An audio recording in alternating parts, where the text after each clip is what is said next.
The 10 most powerful sub-elements in Avatar, The Last Airbender, and The Legend of Korra. The world of Avatar. The Last Airbender is home to a host of powerful benders. The air nomads guide the air around them to glide and jump. The water tribes can control the ebb and flow of the water that surrounds them. The Earth Kingdom stands strong and shapes the land at their feet. The Fire Nation is filled with passion and ambition that comes to life in flames. However, there are also more powerful subskills among each element. 10. Seismic Sense. Seismic Sense is a daredevil-like ability that allows earthbenders to detect vibrations in the area around them, being able to sense everything from enemies to the location of certain objects or people. This technique is what allows Toph to be able to see. Besides the clearly obvious advantage of being able to track and predict your opponent's movements without having to look at them, Seismic Sense also has many practical uses and would come in handy outside of combat scenarios. 9. Spirit Bending. In The Legend of Korra, Unalaq teaches Korra how to use her water bending to calm spirits. Past avatars had no choice but to strike deals with the spirits or appease them in some other way. Korra is the first avatar to have some element of control over the spirit world, and she ends up bringing both worlds together in an incredible way. Spirit bending is a form of water bending introduced in The Legend of Korra that allows powerful waterbenders to calm wild spirits and peacefully send them away. It can also be used to corrupt spirits and even destroy a person's soul. Due to the abundance of spirits in the Avatar world, fans believe this ability would come in handy. 8. Healing. Healing is a sub-skill available to waterbenders. At first glance, it doesn't seem very powerful, but it gives waterbenders and their companions the chance to live and fight another day. At times, a second chance can completely turn the tides of war. In the Kyoshi novels, one healer found a way to manipulate the blood in a person's body to keep them alive in a frozen state until they can get more help. Perhaps that is how Aang survived in the iceberg for 100 years.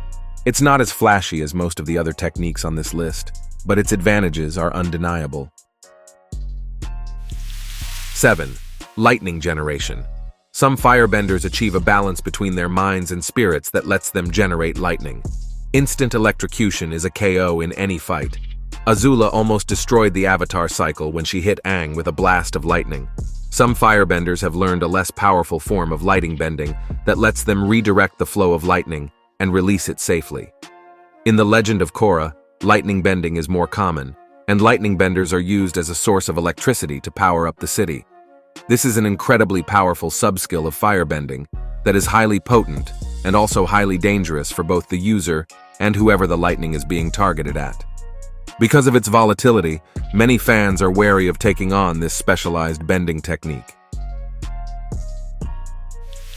6. Combustion Bending. Combustion bending, unlike healing or seismic sense, is an ability solely developed for the purposes of offense. The thought behind this subskill is to come out of nowhere, hit hard, and hit fast.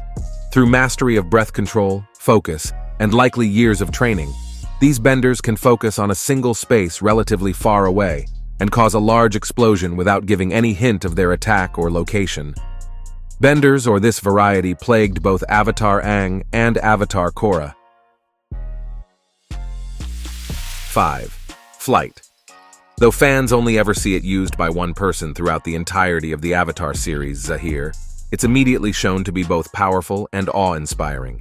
Zahir, being the first and only person to unlock the ability aside from an ancient airbender named Guru Lagama, is only able to do so after losing the love of his life while battling to capture Avatar Korra on, coincidentally enough, Lagama's peak. It is at this point Zahir recites a poem of Guru Lagama's "Let go your earthly tether, enter the void, empty, and become wind." Ironically enough, this mirrors the advice given to Aang by Guru Pathik, who tells Aang he must release himself from earthly bonds if he hopes to master the Avatar state. This method of transportation allows them to dodge many enemy attacks, or even fly up out of reach. As long as their bending skills have merit, a flying airbender would be almost unstoppable. That aside, being able to fly is just downright awesome and would make travel a breeze.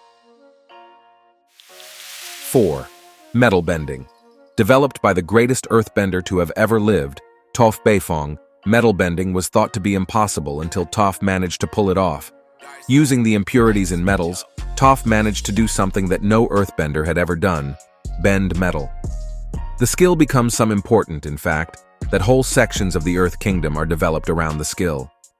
Metal bending has been shown to be one of the most powerful specialized bending techniques, in part due to the abundance of metal in the now technologically advanced Avatar world, but also because of how metal is highly resilient and can withstand attacks from firebenders even during Sozin's comet. The thing about metal bending is that its only real weakness is metal bending. If a bender is not a metal bender, then there's likely no way for them to counter an attack or undo a restraint. The only hope is to get out of the way and hope the metal bender can't catch up. 3. Lava bending. With the exception of blood bending, lava bending is likely the rarest sub-skill in the Avatar universe.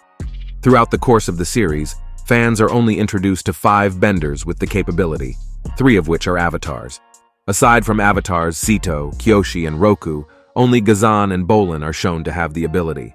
Much like metal bending, unless a bender can also bend lava, it's nearly impossible to counter, the only hope being to run and dodge for as long as possible.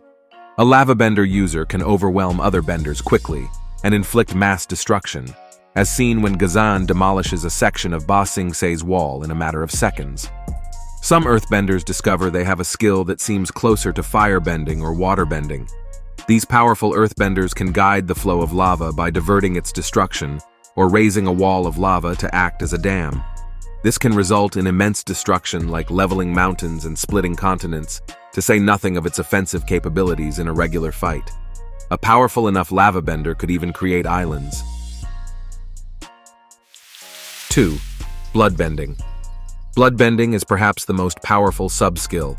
A waterbender with this skill can turn any living thing into a puppet. One single waterbender managed to haunt the Fire Nation with bloodbending for decades. Don't let the wording of incredibly overpowered come off as a negative, as bloodbending is a nearly universally loved waterbending sub-skill. That said, it is an overwhelmingly powerful ability that can dismantle and completely incapacitate any opponent the user faces, including non-humans. To make matters even worse, Yakan developed a method of bloodbending that requires neither the full moon or any sort of bending movements. Noatak takes this even further by developing a way in which to take away bending skill altogether through a combination of chi blocking and bloodbending, making bloodbending the most dangerous and powerful form of bending. No wonder it is the only bending sub-skill made illegal. 1. Energy bending.